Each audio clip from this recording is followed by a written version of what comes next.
Ictericia. Se denomina ictericia a la coloración amarillenta de la piel y las mucosas debida al depósito de bilirrubina que aparece como consecuencia de un aumento de sus niveles plasmáticos.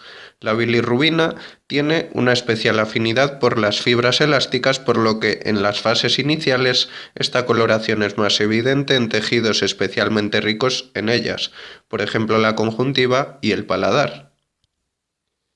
Para que aparezca ictericia es preciso que la concentración de bilirrubina total sea superior a 2,5 miligramos por decilitro.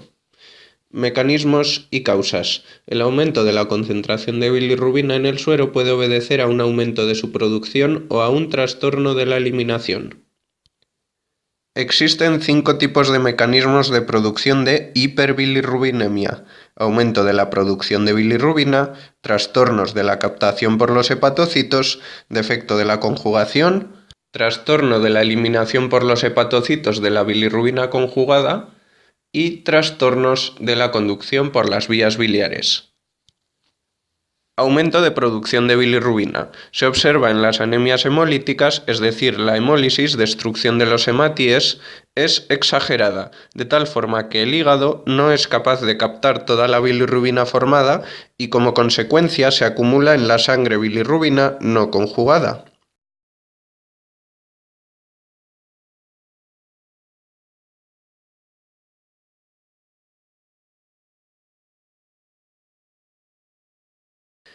Trastornos de la captación por los hepatocitos.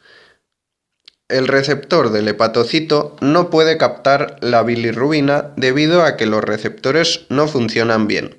Parece ser que es esto lo que ocurre en la ictericia de la insuficiencia hepatocelular, o porque la bilirrubina tiene que competir con otras sustancias, por ejemplo, rifampicina. Defecto de la conjugación. Aparece sobre todo por falta de la enzima glucuroniltransferasa. Trastorno de la eliminación por los hepatocitos de la bilirrubina conjugada. El trastorno de la eliminación es el principal mecanismo que interviene, junto con las alteraciones de la captación y conjugación, en la génesis de ictericia de las hepatopatías. En estas situaciones, la bilirrubina conjugada que no es eliminada por los hepatocitos pasa a la sangre. Trastornos de la conducción por las vías biliares. La obstrucción al flujo biliar, colestasis, da lugar a que la bilirrubina conjugada regurgite a la sangre. La vía por la que ingresa en el torrente sanguíneo la bilirrubina directa es mal conocida. Las dos zonas más probables son los hepatocitos y los espacios intercelulares de la pared de los conductos biliares de pequeño calibre. Tipos de ictericia. Tenemos la ictericia hemolítica o prehepática, la ictericia hepática o hepatocelular y la ictericia obstructiva o posthepática. Ictericia hemolítica o prehepática. Se denomina de esta forma por ser su causa más frecuente la hemólisis patológica. La denominación de prehepática se debe a que el hígado no está afectado sino sobrecargado por el aumento de aporte de bilirrubina no conjugada. Ictericia hepática o hepatocelular. Aparecen las hepatopatías difusas, hepatitis agudas, cirrosis. En este grupo se alteran, en proporción variable, la capacidad de los hepatocitos para captar, conjugar y eliminar la bilirrubina. Ictericia obstructiva o posthepática. Corresponde a la detención del flujo biliar. Como la detención del flujo biliar puede tener lugar dentro del hígado, el calificativo de posthepática no es totalmente correcto. Fisiopatología de las vías biliares. Alteración de la vesícula biliar, colelitiasis o cálculos biliares. La colelitiasis se refiere a la formación de cálculos, estructuras cristalinas, en las vías biliares, siendo el trastorno más frecuente de dichas vías. Estos cálculos pueden ser tan pequeños como un grano de arena o tan grandes como una pelota de golf, dependiendo del tiempo que haya transcurrido en su formación. Las sales biliares son las encargadas de romper la grasa. La bilirrubina le da a las heces un color marrón amarillento, pero si la bilis contiene demasiado colesterol, sales biliares o bilirrubina, se altera su solubilidad y entonces da paso a la formación de los llamados cálculos biliares. Hay dos tipos de cálculos biliares clasificados en función de su material y son los de colesterol y de pigmentos. Vamos a empezar hablando de los cálculos biliares de colesterol. Son el tipo más común. Se forman cuando la proporción de colesterol es mayor del que pueden disolver las sales biliares. Generalmente presentan un color amarillo verdoso y representan alrededor del 80% de los cálculos biliares.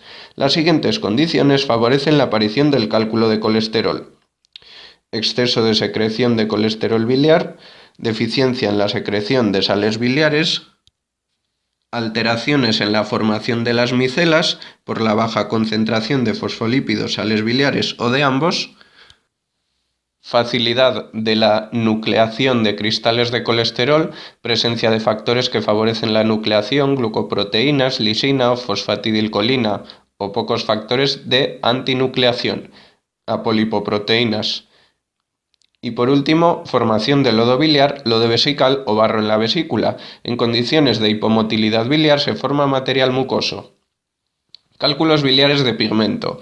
Tienden a ocurrir en personas que padecen afecciones médicas que hacen que el hígado produzca demasiada bilirrubina. En los cálculos de pigmento, el 90% es bilirrubinato cálcico y el resto lo forma el colesterol. Si en la vesícula biliar aparecen grandes cantidades de bilirrubina no conjugada, esta tiende a precipitarse formando cálculos. Situaciones más comunes que producen los cálculos biliares de pigmento: anemia hemolítica, enfermedades hepáticas debidas al alcohol y desconjugación de bilirrubina por la beta-glucuronidasa. Manifestaciones clínicas. El dolor de la vesícula biliar puede aparecer como cólico hepático o como irritación del peritoneo. Dolor cólico. Se produce cuando un cálculo procedente de la vesícula obstruye el conducto colédoco o el cístico, produciendo la distensión repentina de las vías que se encuentran por encima de la obstrucción. Descripción del dolor: localizado en el epigastrio e hipocondrio derecho, irradiado hacia la derecha, a la espalda y al hombro. Puede durar unas horas o unos días y con el dolor pueden aparecer vómitos y náuseas. Inicio brusco, de forma espontánea o precedido una transgresión dietética, en particular comida rica en grasas. Dolor abdominal. Se produce cuando hay una inflamación de la vesícula biliar, colecistitis, ocasionando reacción peritoneal. El dolor es debido a irritación del peritoneo. Características: es sordo, constante y localizado en el hipocondrio derecho. Origina contractura de los músculos de la pared abdominal y se intensifica con la presión ejercida al intentar la palpación profunda. Una complicación es la perforación. Fisiopatología del páncreas. Pancreatitis. La pancreatitis es la inflamación del páncreas. Los dos síndromes principales de la afectación pancreática son el de inflamación pancreática aguda y crónica. Pancreatitis aguda implica un único ataque, posteriormente volviendo a su estado normal. En la pancreatitis crónica se aprecia un dolor constante y su función está alterada, pudiendo producirse fibrosis. Tipos. Vamos a empezar con la pancreatitis aguda. La causa principal son las piedras de origen vesicular, colelitiasis y el alcohol, consumo de grandes cantidades de alcohol de una manera continua, pero también puede ser causa el consumo de grandes cantidades de grasa. Con menor frecuencia, la agresión directa del páncreas, traumatismos, isquemia o las alteraciones, hipercalcemia, hipertrigliceridemia, pueden desencadenar este síndrome. La mayor parte de los agentes etiológicos mencionados ocasionan pancreatitis por un mecanismo común: la activación de enzimas digestivas y lisosomales que producen la destrucción de las células acinares. La tripsina y el resto de enzimas digestivas pancreáticas, además de destruir la célula en la que se activan, se liberan al intersticio y difunden a la sangre. Por otro lado, se produce un reclutamiento y activación de células sanguíneas, neutrófilos y monocitos, que amplifican la respuesta inflamatoria local y también son vertidos a la circulación general. Las consecuencias de la necrosis e inflamación del páncreas son de dos tipos: locales y generales. Las manifestaciones locales principales son el dolor y los signos derivados de la hemorragia intraabdominal. El dolor de origen pancreático se localiza habitualmente en la región epigástrica. Es continuo, muy intenso y persiste varios días, a diferencia del dolor originado por un cólico biliar.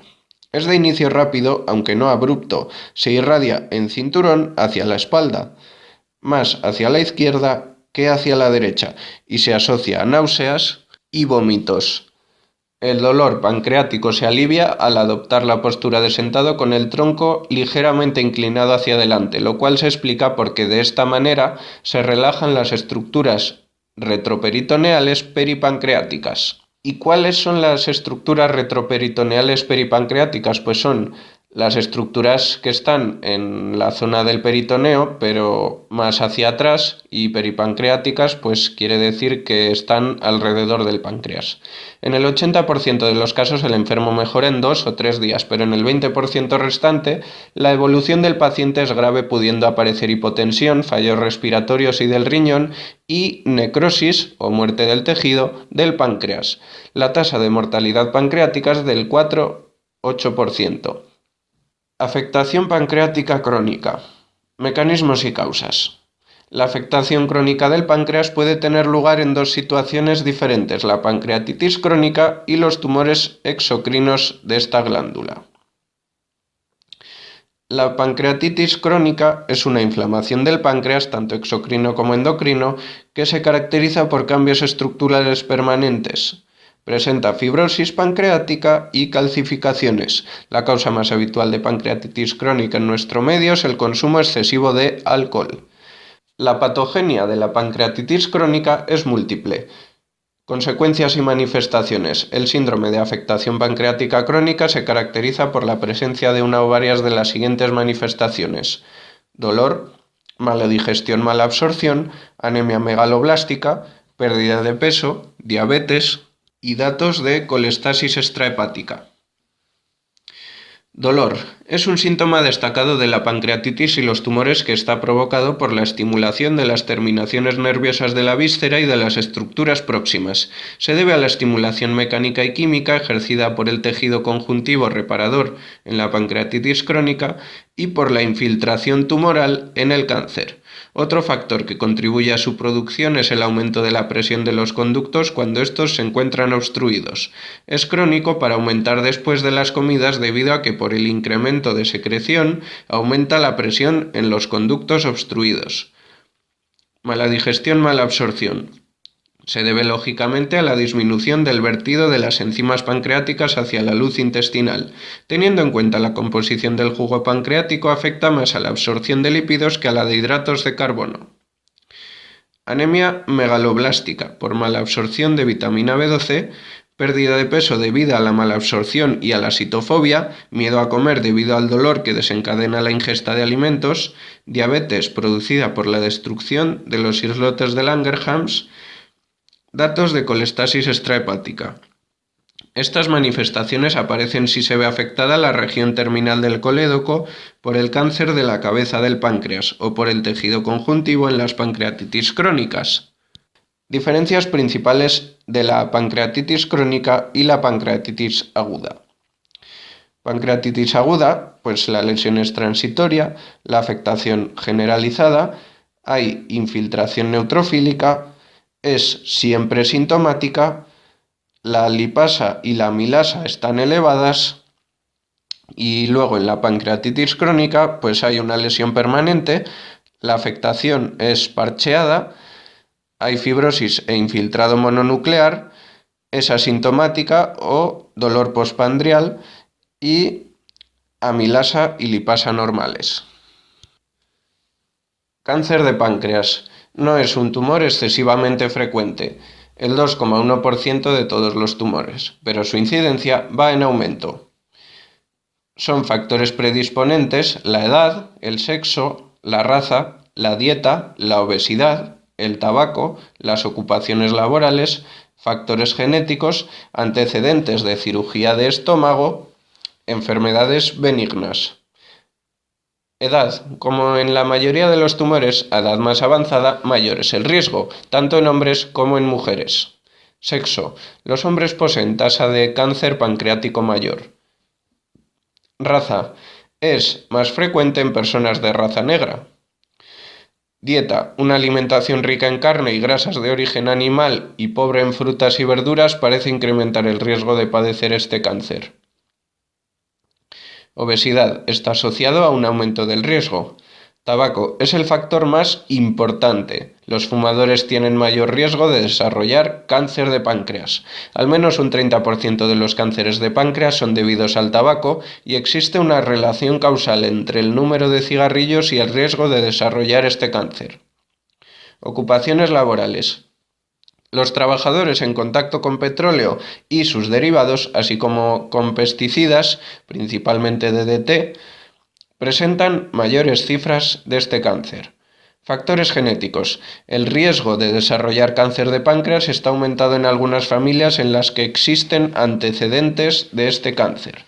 Existen una serie de enfermedades hereditarias que poseen un riesgo incrementado para el cáncer de páncreas, como la pancreatitis crónica hereditaria o la ataxia telangiectasia. Un 10% de estos tumores son debidos a factores hereditarios. Antecedentes de cirugía de estómago. Las personas con exéresis total o parcial de estómago, gastrectomía, parece que tienen un riesgo mayor de cáncer pancreático. Enfermedades benignas. El padecimiento de algunas enfermedades benignas como la pancreatitis crónica.